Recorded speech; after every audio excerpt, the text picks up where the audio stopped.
নমস্কার বন্ধুরা, চৈতালির গল্প কথায় আজও নিয়ে এসেছি গোপাল ভাঁড়ের একটা মজার গল্প। রাজামশাইয়ের সঙ্গে একবার গোপাল বর্ধমানের রাজবাড়িতে গিয়ে খুব বিপদে পড়ে গিয়েছিল। তবে বিপদটা ডেকে এনেছিল সে নিজেই। সেই বিপদের গল্পটাই এখন আপনাদের বলবো। তার আগে বলিনি, রাজবাড়িতে পৌঁছবার পরে বর্ধমানের রাজা ওদের খুব ভালোভাবে আপ্যায়ন করলেন। গরমের দিন ছিল বলে প্রথমেই এমন শরবত খাওয়ালেন যা গোপাল জন্মেও খায়নি, এত তার সুস্বাদ। ওই শরবতে যে কত কিছু দেয়া ছিল তার বলার নয়। কত রকমের বাদাম বাটা, কত রকমের ফলের রস, এসব গোপালের একেবারে অজানা। তবে গোপাল বেশ রসিয়ে রসিয়ে একটু একটু করে খেয়েছে। গোপাল তাকিয়ে দেখলো রাজামশাইও খুব তৃপ্তির সঙ্গে খেলেন। এই পর্যন্ত ঠিকঠাকই ছিল, কিন্তু এরপরেই ঘরে ঢুকলেন বর্ধমানের রানীমা। আরে, মেয়েরা যে এত সুন্দরী হতে পারে তা নিজের চোখে না দেখলে বিশ্বাস করা যায় না। গোপালের তো রানীমাকে দেখে চোখের পলক পড়ে না। গোপালের মনে হতে লাগলো এ তো একেবারে স্বর্গ থেকে নেমে এসেছে, পরী নয়, অপ্সরা। দেখতে দেখতে হঠাৎ কি মনে হলো গোপালের বাঁ চোখটা নেচে উঠলো। অর্থাৎ বাংলায় যাকে বলে চোখ মারা, তাই হয়ে গেল একেবারে নিজের অজান্তে। আর এই নিয়ে শুরু হয়ে গেল কোলাহল।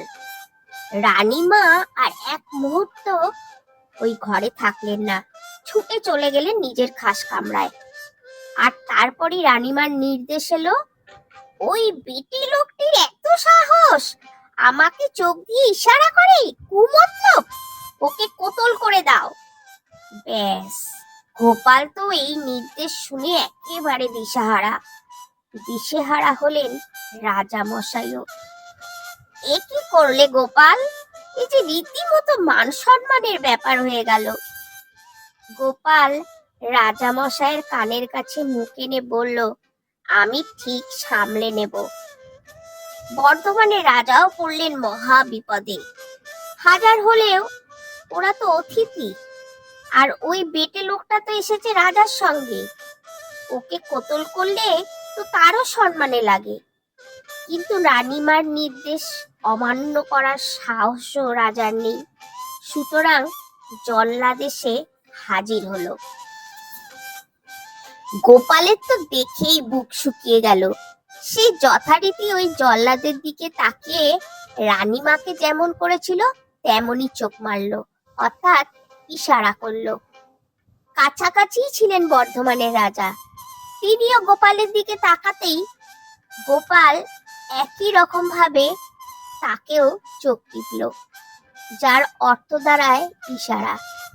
তখন গোপালের দিকে যে তাকাচ্ছে তাকেই গোপাল চোখ টিপছে, অর্থাৎ ইশারা দিচ্ছে।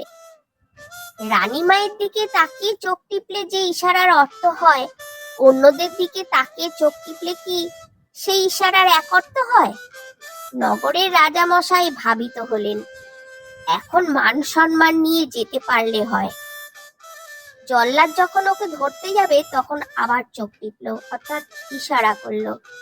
তখন বর্ধমানের রাজা গোপালকে বললেন, গোপাল, তোমার কি চোখের কোনো অসুখ হয়েছে? তখন গোপাল বলল, হ্যাঁ রাজা মশাই, আমার এই চোখটার কদিন ধরেই এইরকম হচ্ছে। আমি রাজামশাইকে বলেছিলাম, রাজামশাই আমার চোখে এরকম হচ্ছে, আমি যাব না, কিন্তু রাজামশাই শুনলেন না, তাই জোর করে নিয়ে এলেন। বর্ধমানের রাজা এইবার হো হো করে হেসে উঠলেন। তিনি জল্লাদকে হুকুম দিলেন চলে যাওয়ার জন্য। তারপর বললেন, তাই বলো, আমি তাই ভাবছি যে এইরকম কেন করছো। ঠিক আছে, আমি রানীমাকে বুঝিয়ে বলবো। গোপাল কিন্তু এরপর আর থামলো না। ক্ষণে ক্ষণে চোখ টিপে এঁকে তাকে ইশারা করতে লাগলো। এই ইশারার হাত থেকে বাদ গেল না তার রাজা মশাইও। কেমন লাগলো বন্ধুরা আপনাদের এই গল্পটা? খুব মজার না? ভালো লাগলে অবশ্যই লাইক, কমেন্ট, শেয়ার করতে ভুলবেন না। আর সাবস্ক্রাইব করে আমার পাশে থাকবেন। ধন্যবাদ। আবার আসবো আরেকটি মজার গল্প নিয়ে।